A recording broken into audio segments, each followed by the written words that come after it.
Hello students, हम already जो है जनरल मॉर्फोलॉजिकल कैरेक्टरिस्टिक्स जो हैं कॉकरोच के पढ़ चुके हैं। लास्ट लेक्चर में हम लोगों ने बॉडी फीचर्स के बारे में बात की थी, लैब्रियम मैंडिबल्स के बारे में बात की थी, ये बात की थी कि किस तरीके से आप डिस्टिंक्ट कर सकते हो एक मेल और एक फीमेल कॉकरोच को, राइट। नीट का इंपॉर्टेंट क्वेश्चन भी है, आपको याद होगा कि एनल स्टाइल जो है वो सिर्फ मेल्स में प्रेजेंट होते हैं, फीमेल्स में प्रेजेंट नहीं होते। दैट्स द मेन फीचर जहाँ से आप एक मेल कॉकरोच और एक फीमेल कॉकरोच को डिस्टिंक्ट कर सकते हो, राइट। आज हम स्टार्ट करेंगे about the anatomical features. Anatomical features में अगर हम बात करें तो एनाटमी का मतलब ही हुआ कि इंटरनल स्ट्रक्चर कैसे है, राइट। तो इंटरनल स्ट्रक्चर में एलिमेंट्री कैनाल हमें मालूम है, उसको डाइजेस्टिव कैनाल बोला जाता है। आप डायग्राम में भी साथ साथ देख सकते हो। एज कंपैरेटिवली अगर हम ह्यूमंस के साथ बात करते हैं तो एलिमेंट्री कैनाल्स राइट फ्रॉम्स जो है वो स्टार्ट होता है आपके माउथ से and ends to your anus, right. Similarly हमारे पास यहाँ पर भी एलिमेंट्री कैनाल को, जो कि आपकी बॉडी कैविटी में प्रेजेंट है, हम उसको 3 हिस्सों में डिवाइड करते हैं। सबसे पहले वाले हिस्से को आप बोलते हो फोरगट। सेकेंड जो हिस्सा है उसको बोलोगे आप मिडगट, बीच वाला होगा। And last part is called as the hindgut part, ठीक है। तो आपको इंपॉर्टेंटली क्या याद रखना है कि एलिमेंट्री कैनाल को आप 3 रीजन्स में डिवाइड कर सकते हो, फोरगट, मिडगट और हाइंडगट। तो पहले मैं डायग्रामेटिकली आपको ये चीज़ें साथ दिखा रही हूँ।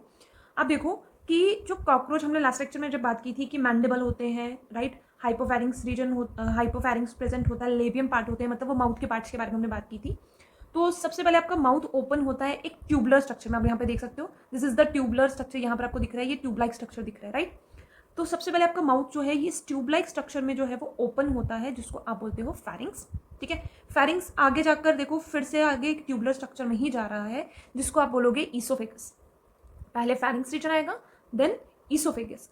ईसोफेगस आगे जाकर एक बैग लाइक स्ट्रक्चर, एक सैक लाइक स्ट्रक्चर में ओपन हो रहा है, जिसको आप बोलोगे क्रॉप। और क्रॉप की जो रिक्वायरमेंट है, इंपॉर्टेंटली पेपर में पूछा जाता है, याद रखोगे आप। क्रॉप का काम होता है फूड को स्टोर करना, ठीक है। क्रॉप का काम क्या है? फूड को स्टोर करना। क्रॉप के जस्ट आगे अगर आप देखो, this part is called as the gizzard. Gizzard भी बोल सकते हो आप इसको, या इसके लिए दूसरा नाम होता है प्रोवेंट्रिकुलस, ठीक है, प्रोवेंट्रिकुलस। क्रॉप के नेक्स्ट पॉइंट, और इसमें आपको कुछ मसल्स दिखेंगे, एक आउटर लेयर दिखेगी मसल्स की, एक इनर लेयर दिखेगी आपको मसल्स की, और उन मसल्स के साथ साथ आपको मिलेंगे काइटिन के टीथ्स। इसके मतलब इंटरनली पार्ट में जो है आपके पास प्रेजेंट होते हैं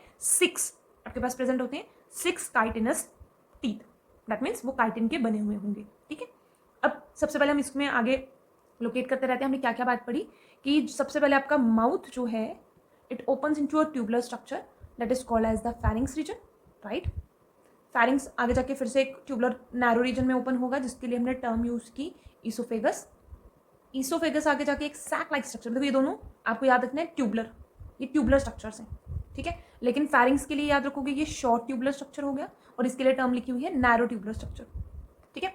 ईसोफेगस के आगे हम लोगों ने बोला आपके पास क्रॉप है, ठीक।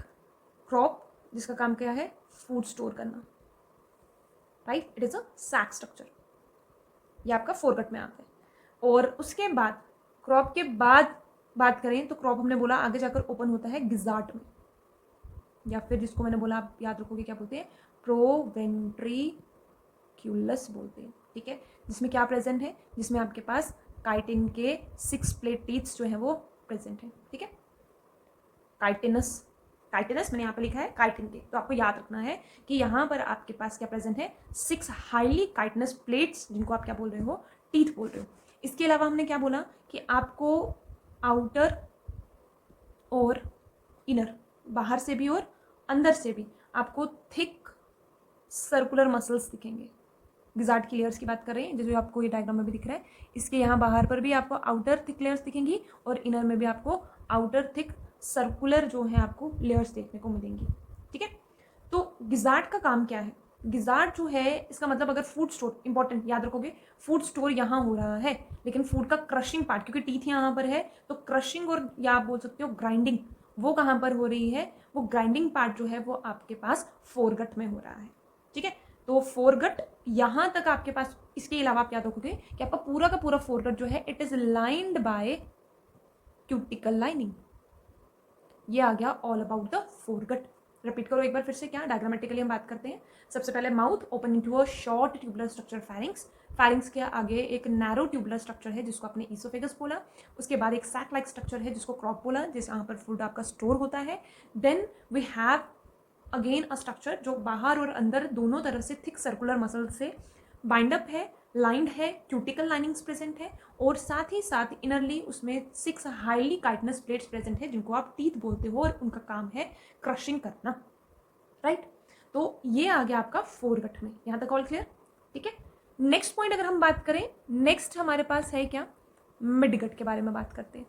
तो मिडगट में सबसे पहली इंपॉर्टेंट लाइन कि आपके पास यहाँ तक तो गिजाट आ गया, लेकिन फोरगट के बाद मिडगट स्टार्ट होने वाली है, लेकिन इन बिटवीन आपका फोरगट और जहाँ पर आपका मिडगट स्टार्ट होता है, that is the junction point, वहाँ मोस्ट इंपॉर्टेंटली आपको याद रखना है देयर आर 6 से 8 ब्लाइंड टिब्यूल्स प्रेजेंट है।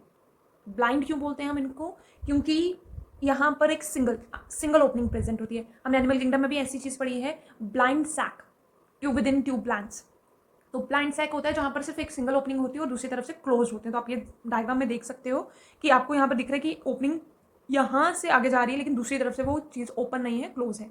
तो नेक्स्ट पॉइंट इंपॉर्टेंटली क्या याद रखना है आपको कि फोरगट और मिडगट का जो जंक्शन पॉइंट है वहां पर आपको 6 से 8 ब्लाइंड ट्यूब लाइक स्ट्रक्चर्स आपको दिखेंगे जिनको आप हिपैटिक सीके या गैस्ट्रिक सीके बोल सकते हो, ठीक है। और इनका काम क्या है, इसके बारे में बात करें अगर हम लोग, इसके बारे में अगर हम बात करें कि इनका काम क्या है,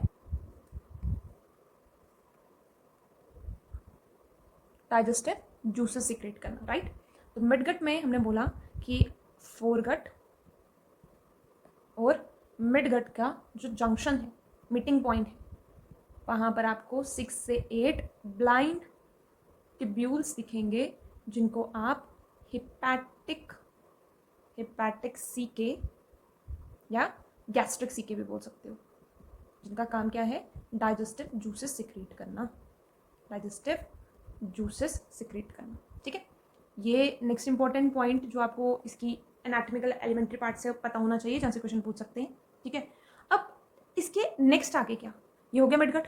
मिडगट या मिजेंट्रॉन जिसको आप बोल रहे हो, इसके आगे स्टार्ट होता है, इसका मतलब ये वाला पॉइंट, जो ये वाला पार्ट जितना भी है, ये वाला पॉइंट जितना भी है, ये आपका क्या आ जाएगा, मिडगट। और इसके नेक्स्ट स्टार्ट होता है आपके पास हाइंडगट।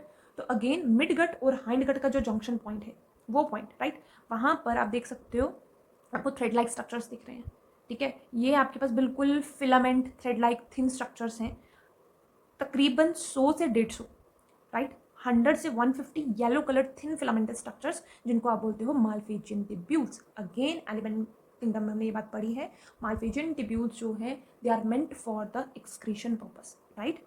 तो they help in the removal of your excretory products, right. कहाँ से, आपके हेमोलिम्फ से, मतलब आपका जो ब्लड के इन टर्म से जो भी आपका एक्सक्रीशन मटेरियल है वो सारा यहीं से बाहर आ रहा है। पहली बात ये इंपॉर्टेंट याद रखनी है। दूसरा, अगर आप थोड़ा सा इसको नोटिस करो डायग्राम को, तो आपका जो हाइंडगट का पार्ट है वो मिडगट के कंपैरिजन में अगर आप देखोगे तो थोड़ा सा ब्रॉडर पार्ट है, ठीक है। आपके पास हाइंडगट का पार्ट थोड़ा सा ब्रॉडर है। सेकेंड इंपॉर्टेंट पॉइंट क्या, कि आपके पास जो हाइंडगट है आप नीचे देख सकते हो कि इसको आप फर्दरली डिफ्रेंशिएट कर सकते हो, जैसे हमारे इंटेस्टाइन में प्रेजेंट होते हैं इलियम, राइट, कोलन और रेक्टम पार्ट। तो हमें मालूम है इसका मतलब इलियम है एब्जॉर्प्शन का काम करेगा, कॉलन है तो अनडाइजेस्टेड मटेरियल को पास ऑन करने में हेल्प करेगा, रेक्टम है तो वहां पर सर्टन टाइम पीरियड के लिए, कुछ टाइम पीरियड के लिए आपका जो फेकल मटेरियल है वो वहां पर स्टोर रहता है। एंड देन अगेन रेक्टम से जो है ओपनिंग होगी बाहर की तरफ with the help of anus. ये आ गया आपका एलिमेंट्री कैनाल, राइट। तो हम लास्ट कवर अप कर लेते हैं। लास्ट मिडगट के बाद हम लोगों ने क्या बोला, मिडगट के बाद आ जाएगा आपका हाइंडगट, राइट। हाइंडगट में लेकिन इंपॉर्टेंट क्या याद रखना है हमने, कि मिडगट और हाइंडगट का जो जंक्शन पॉइंट है, ठीक है, वहां पर आपके पास क्या प्रेजेंट है, वहां पर आपके पास कुछ रिंग्स प्रेजेंट हैं, वो भी कितनी, 100 से 150, कैसी, येलो कलर की थिन फिलामेंटस, फिलामेंटस माने के थ्रेड लाइक, ठीक है, जिनको हमने क्या बोला, क्या बोलते हैं, मालफेजियन टिब्यूल्स बोलते हैं, ठीक है। और जिनका काम क्या है, एक्सक्रीशन करना, ठीक है, एक्सक्रीटरी प्रोडक्ट्स को रिमूव करना बॉडी से, एक, ठीक है, प्रोडक्ट्स को रिलीज करना कहाँ से, फ्रॉम हेमो लेंथ। एक दूसरी इंपॉर्टेंट लाइन हमने क्या बोली यहाँ पर, ये वाला पार्ट आपका क्या है, ज़्यादा ब्रॉडर है हाइंड गट का कंपेयर टू मिड गट। ठीक है, hind gut part is more broader than to your mid gut. Last, it is differentiated, hind gut is differentiated into ileum, colon and rectum, और rectum से चीज़ anus के through बाहर। तो यहाँ तक हो गया ये हमारा all about the digestive system, या फिर आप बोल सकते हो एलिमेंट्री कैनाल, राइट। तो आई होप यहाँ तक आपको कोई डाउट नहीं होगा। 3 डायरेक्ट क्वेश्चन जो नीट के पॉइंट ऑफ व्यू से आपसे पूछे जाएंगे वो आपको याद होना चाहिए कि जंक्शन पॉइंट्स पे क्या है, फोरगट और मिडगट के जंक्शन पे क्या है, हेपाटिक सिके हैं। मिडगट और हाइंडगट के जंक्शन पे क्या है, मालफीजियन ट्यूब्यूल्स हैं। ये इंपॉर्टेंट चीज़ है, इसमें से सिंपल सा है। दूसरा इंपॉर्टेंट, क्रॉप का क्या काम है, फूड स्टोर करना। गिजार्ड का काम क्या है, क्रश करना, क्योंकि वहाँ पर टीथ्स प्रेजेंट है। Okay, thank you.